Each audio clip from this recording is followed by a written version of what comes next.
Hello दोस्तों, मैं सोनू मौर्य आप सभी लोगों का तन्मय सुपर क्लासेस में स्वागत करता हूं।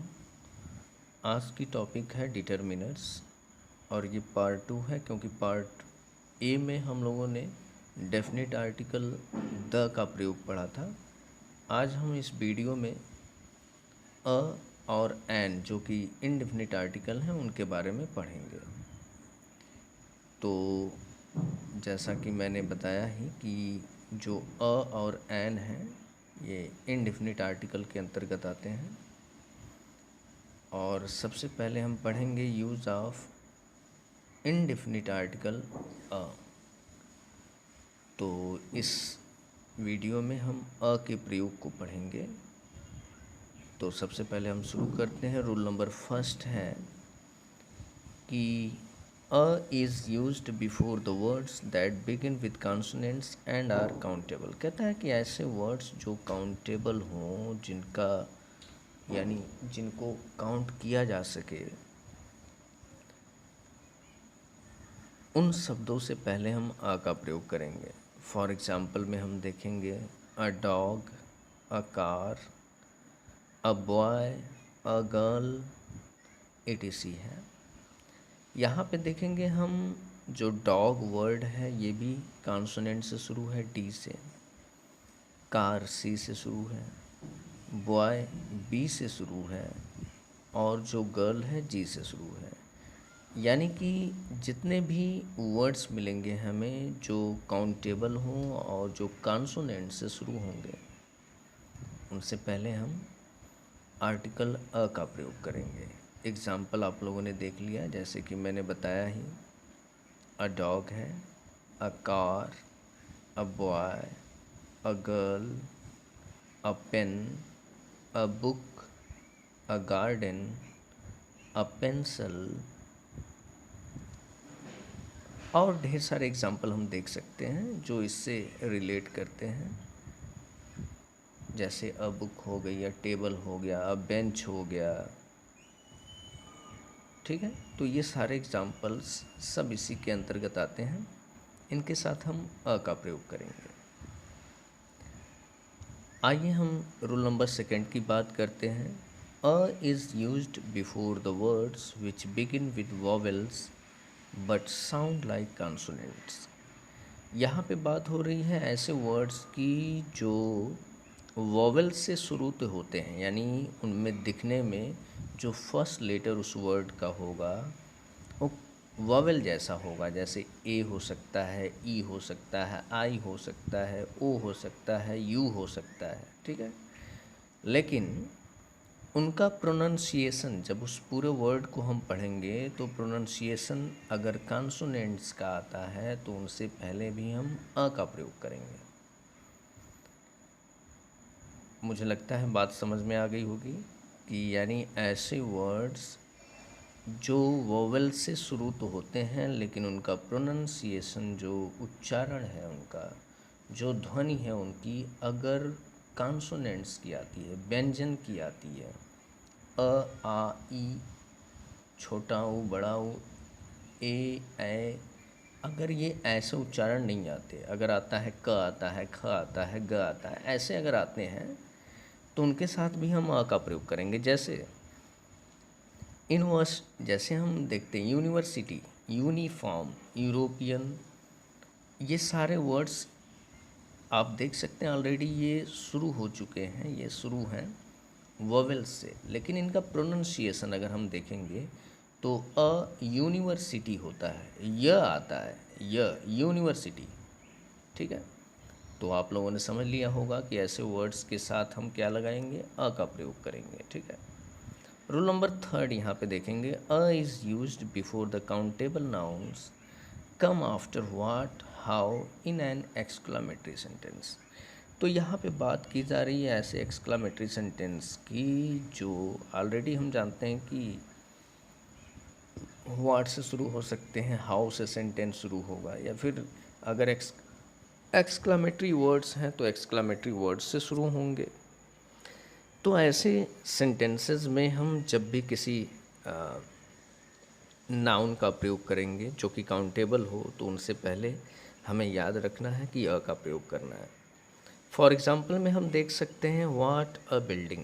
तो यहाँ पे बिल्डिंग जो वर्ड है एक नाउन है, और व्हाट के बाद और बिल्डिंग से पहले हमने क्या लगाया है, अ का प्रयोग किया है।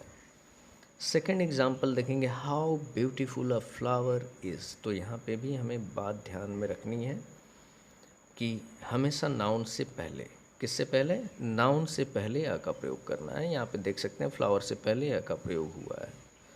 रूल नंबर 4 की बात करते हैं, हम देखते हैं a is used before the name of a particular person when he is compared to other one. कहता है कि ऐसे नेम, हालांकि नेम के साथ अ का, एन का प्रयोग नहीं होता है, द का प्रयोग नहीं होता, किसी आर्टिकल का प्रयोग नहीं होता है, लेकिन कुछ ऐसी केसेस हैं जहाँ पे करने पड़ते हैं। तो यहाँ पे रूल नंबर 4 में हम देख सकते हैं कि अगर किसी पर्टिकुलर नेम व्यक्ति का अगर किसी और के साथ तुलना किया जाता है, उससे कंपैरिजन किया जाता है, तो वहाँ पर हम अ का प्रयोग करेंगे। He is a Dara Singh, देख सकते हैं विराट कोहली इज़ अ सचिन तेंदुलकर। ये एग्जाम्पल्स हैं, आप पढ़ सकते हैं, आसानी से देख सकते हैं, समझ सकते हैं इस बात को।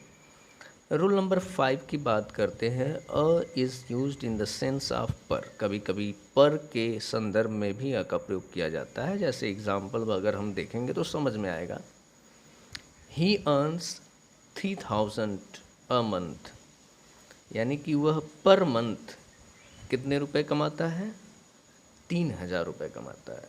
सेकेंड एग्जाम्पल देखते हैं, he sells rice 30 rupees a kilo, यानी कि यहाँ पे भी अ किलो का मतलब हो गया पर केजी, यानी वह पर केजी जो राइस बेचता है वो कितने रुपए में बेचता है, 30 रुपीज़ में बेचता है। तो यानी कि कुल मिला जुला के हम कह सकते हैं कि अ का प्रयोग हम पर के संदर्भ में भी कर सकते हैं। सेंटेंसेस आपके सामने एग्जाम्पल मैंने बता दिए। अच्छा, ये सेंटेंसेस आप ध्यान में रखेंगे क्योंकि ये मुझे लगता है कि बहुत ही इम्पोर्टेंट है। एग्ज़ाम में, कॉम्पिटिटिव एग्ज़ाम्स में भी पूछे जा सकते हैं। ऐसे दे दिया जाएगा फिल इन द ब्लैंक्स में, आपको कह देगा कि इसमें जो है आर्टिकल का प्रयोग करें, वो दे देगा ही अर्न्स 3000 ब्लैंक और स्पेस मंथ दे देगा। तो आपको कंफ्यूज नहीं होना है, अ और एन का प्रयोग नहीं करना है, क्योंकि वहाँ पे पर के संदर्भ में जब भी बात की जाएगी तो हम अ का प्रयोग करेंगे। सेकेंड एग्जाम्पल भी आप देख सकते हैं, he sells rice 30 rupees a kilo. इसमें भी आप भटकेंगे नहीं, बिल्कुल नहीं भूलेंगे। जब पर के संदर्भ में बात की जाएगी, जब पर के संदर्भ में कोई सेंटेंस दिया जाएगा, चाहे वो फिल इन द ब्लैंक्स हो, चाहे टिक द करेक्ट ऑप्शन हो, तो एरर्स ढूंढना हो, तो वहाँ पर आप बिल्कुल डेफिनेटली आप अ का प्रयोग करेंगे। अब हम रूल नंबर 6 को देखते हैं, व्हेन 2 और more than 2 things are used for 1 M then a is used before first countable thing. For example देखेंगे, यानी कहने का मतलब ये हो गया कि व्हेन 2 और more than 2 things are used for 1 M, कहता है कि जब 2 या 2 से अधिक चीज़ों का उद्देश्य एक होता है, तो वहाँ पर जो पहला काउंटेबल नाउन आता है उससे पहले हम अ का प्रयोग करते हैं। अगर हम फॉर एग्जाम्पल में देखते हैं तो देख सकते हैं यहाँ पे, a cigarette is made of a paper and tobacco. यहाँ पे देख सकते हैं कि 2 चीज़ों से मिल कर के बना है सिगरेट। यहाँ पे देखेंगे तो अ सिगरेट तो होगा ही, क्योंकि अ लगाना वहाँ पे है। लेकिन यहाँ पे आपको ध्यान देना है कि जो 2 ऑब्जेक्ट से मिल कर के वो सिगरेट बना हुआ है, उनसे पहला जो ऑब्जेक्ट आता है, जो पहला ऑब्जेक्ट प्रयोग किया गया है पेपर। पेपर और टोबैको से मिल के बनता है सिगरेट। तो यहाँ पर पेपर से पहले, यानी फर्स्ट काउंटेबल नाउन से पहले आप अ का प्रयोग करेंगे। उसके नीचे एक एग्जाम्पल दिया गया है, she was ready with a cup and saucer. यहाँ पे देख सकते हैं कि यहाँ पे भी वो रेडी है, एक लेडी है, ठीक है। और किन चीज़ों से रेडी है, किसके साथ रेडी है, कप एंड सासर। तो यहाँ पे 2 ऑब्जेक्ट्स हैं जो कि नाउन हैं, और फर्स्ट नाउन से पहले हमारा रूल नंबर 6 यही कहता है कि हमें अ का प्रयोग करना है, तो इसको भूलना नहीं है, ठीक है। यानी जब भी किसी एक सेंटेंस में दो वस्तुओं का एम सिंगुलर हो, एक हो, तो पहले नाउन से पहले, यानी कि दो ऑब्जेक्ट्स हैं, दो दो थिंग्स हैं, टू थिंग्स हैं, तो उनमें से पहले वाले से पहले हम अ का प्रयोग ज़रूर करेंगे। इस बात को भूलना नहीं है, ठीक है। यहाँ पे एग्जाम्पल में मैंने समझा ही दिया। पहला सेंटेंस यही था, a cigarette is made of a paper and tobacco. तो यहाँ पे अ सिगरेट यानी सिगरेट के लिए हम अ तो प्रयोग करेंगे ही, लेकिन जिन चीज़ों से मिल के बना है, जैसे पेपर हो गया और टोबैको, तो ऑलरेडी हमने देखा यहाँ पे, मैंने अभी अभी एक्सप्लेन किया है कि यहाँ पे भी हम जो फर्स्ट काउंटेबल नाउन है, जो थिंग है, उससे पहले हम अ का प्रयोग करेंगे। अच्छा, थोड़ा सा जब हम आगे बढ़ते हैं तो पाएंगे रूल नंबर 7 क्या कहता है, चलिए देखते हैं। तो रूल नंबर 7 की अगर हम बात करते हैं तो इसमें लिखा है कि a is used before all following phrases. कहता है कि कुछ ऐसे फ्रेजेस हैं जिनको यहाँ पे मैंने एक जगह कलेक्ट करके लिखा है, इनके अलावा भी हो सकते हैं, ठीक है, ढेर सारे हैं। तो उनमें से जो इम्पोर्टेंट हैं मैंने यहाँ पे लिखे हैं, 2 4 10 हो सकते हैं, ठीक है।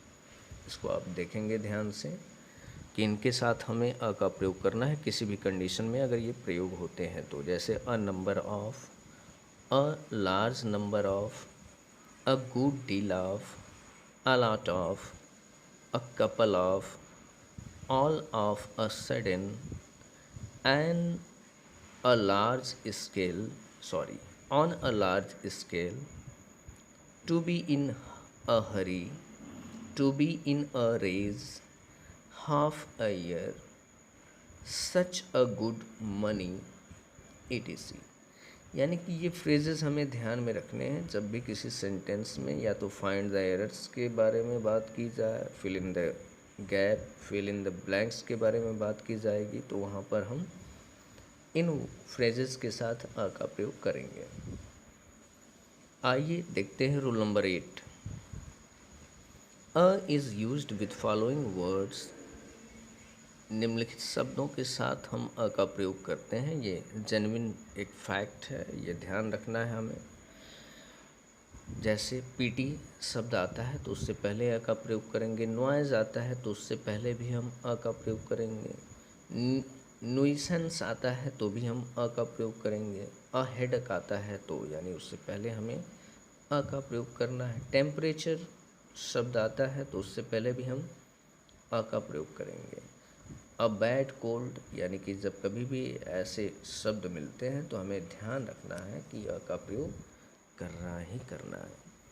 अच्छा, कॉम्पिटिटिव एग्ज़ाम्स में ऑलरेडी कई बार एरर्स के लिए दिए जाते हैं। आप एनडीए की तैयारी कर रहे हो, रूल नंबर 9 है, आप देख सकते हैं कि अ और an is used before a noun followed by adjective so. यानी कहने का मतलब ये हो गया कि एक ऐसा एडजेक्टिव जो सो के साथ फॉलो किया जा रहा हो। अगर किसी एडजेक्टिव से पहले सो आ रहा हो और उसके बाद किसी नाउन का प्रयोग हुआ होगा, तो ऐसी कंडीशन में हम उसके साथ आर्टिकल अ या फिर एन का प्रयोग अवश्य करेंगे। फॉर एग्ज़ाम्पल में हम देख सकते हैं, Halku had no sleep due to so cold a night. इस सेंटेंस में आप देख सकते हैं कोल्ड जो एडजेक्टिव है उससे पहले सो का प्रयोग किया गया है, और यहाँ पे जो लास्ट वर्ड नाउन लगाया गया है नाइट, उससे पहले हम अ का प्रयोग करेंगे। अगर हम सेकंड एग्जाम्पल की बात करते हैं तो देखते हैं कि Brutus faced so furious an army. Army यानी इसके प्रोनाउंसिएशन में आ रहा है तो एन का प्रयोग करेंगे, और यहाँ देखेंगे जो एडजेक्टिव फ्यूरियस है उससे पहले सो का प्रयोग किया गया है। सो का प्रयोग फ्यूरियस से पहले हुआ है, तो यानी जो आने वाला लास्ट नाउन होगा जो सेंटेंस को पूर्ण करेगा, उससे पहले हम एन का प्रयोग करेंगे या फिर अ का प्रयोग करेंगे। यहाँ पे दोनों एग्जाम्पल में आपने देख लिया। इस एग्जाम्पल को ध्यान से एक बार फिर से समझ लें कि अगर किसी एडजेक्टिव को अगर सो के साथ ऐड किया गया हो तो लास्ट में नाउन आने पर उसके पहले हम ए और एन का प्रयोग करेंगे। तो ये रहा अ का प्रयोग। अब हम इनडेफिनिट आर्टिकल एन के प्रयोग को पढ़ेंगे और हम देखेंगे कि एन का प्रयोग किस सिचुएशन में, किस सेंटेंस में, कहाँ पर, किस तरीके से होगा। तो यहाँ पे देखेंगे रूल नंबर फर्स्ट है an is used before the words begin with vowels. यहाँ पे बात की जा रही है ऐसे वर्ड्स के बारे में, ऐसे शब्दों के बारे में जो वॉवेल से शुरू हों, ए, ई, आई, ओ, यू, और जो वॉवेल साउंड भी दे रहे हों, यानी अ, आ, छोटी, बड़ी, छोटा ऊ, बड़ा ऊ, ए, एट्सेट्रा। अगर उनके प्रोनंसिएशन के दौरान वावल साउंड आता है और वो बेसिकली वावल से शुरू हैं तो एन का प्रयोग करेंगे। An aeroplane, an elephant, an ink pot etcetera. Rule number 2 की बात करते हैं। An is used with the words begin with H where it is silent. ध्यान देंगे यहाँ पे रूल नंबर 2 की बात कर रहे हैं हम लोग और देख रहे हैं कि ऐसे शब्दों के बारे में कहा जा रहा है जिसमें एच, वो शब्द अगर एच से शुरू होता है जिसमें एच साइलेंट भी होगा, वहाँ पे भी हम एन का प्रयोग करेंगे। जैसे an air, an hour, an honest man, an honourable man. यहाँ पे जितने शब्द दिए गए हैं सब एच से शुरू होने वाले शब्द हैं और जहाँ पर एच साइलेंट है उनके साथ हम एन का प्रयोग करेंगे। रूल नंबर 2 की बात करते हैं। An is used before the abbreviation begins with consonants for example. यानी एन का प्रयोग हम जो शॉर्टकट नेम्स होते हैं उनसे पहले भी हम एन का प्रयोग करेंगे, क्योंकि प्रोनंसिएशन के दौरान जो फर्स्ट लेटर होता है उनका वो हमेशा वावेल साउंड देता है। जैसे अगर हम बात करते हैं FIR तो ए आएगा जिसके साथ एन लगाना ज़रूरी है। LLB तो ए से एडी यानी ए शब्द आएगा इसलिए एन का प्रयोग करेंगे। ऐसे ही आप देख सकते हैं एग्जाम्पल्स को। एक नोट विशेष है, इस पे ध्यान देंगे। A is used before these abbreviations when these are written in full forms। कहता है कि वही उल्टा अगर हो जाता है, अगर ये शॉर्टकट में लिखे हैं तो एन का प्रयोग करेंगे, अगर यही फुल फॉर्म में होंगे तो हम अ का प्रयोग करेंगे, आर्टिकल अ का प्रयोग करेंगे। फॉर एग्ज़ाम्पल आप देख सकते हैं अ फर्स्ट इंफॉर्मेशन रिपोर्ट, ये है FIR का फुल फॉर्म, तो इससे पहले हम अ का प्रयोग करेंगे। अगर हम वही बात करते हैं MA की, MA, तो उसके पहले हम एन लगाते हैं, लेकिन अगर फुल फॉर्म में लिखा जाएगा तो हो जाएगा अ मास्टर ऑफ आर्ट्स, तो वहाँ पे अ का प्रयोग करेंगे। ऐसे ही NSDO, ये एक एग्ज़ाम्पल दिया गया है जिसमें आप देख सकते हैं, और इसके साथ भी आप जब इसका फुल फॉर्म लिखेंगे तो आप वहाँ पे अ का प्रयोग कर लेंगे। तो इस नोट को विशेष तौर पे ध्यान देंगे, क्योंकि जितने भी शॉर्टकट हैं उन शब्दों से पहले हम एन का प्रयोग करते हैं। जब उन्हीं शब्दों का फुल फॉर्म शो किया जाता है, उनको विस्तारित रूप में लिखा जाता है, तो वहाँ पर हम अ का प्रयोग करेंगे। इन चीज़ों को आप दोनों नियमों को ध्यान से देख लेंगे ताकि आप भूलें न, क्योंकि छोटी छोटी मिस्टेक्स जो हैं हमारे मार्क्स को गलत कर सकती है। तो इस तरीके से हम लोगों ने आज ए और एन का प्रयोग पढ़ लिया। Please subscribe, share and like my channel. Thanks for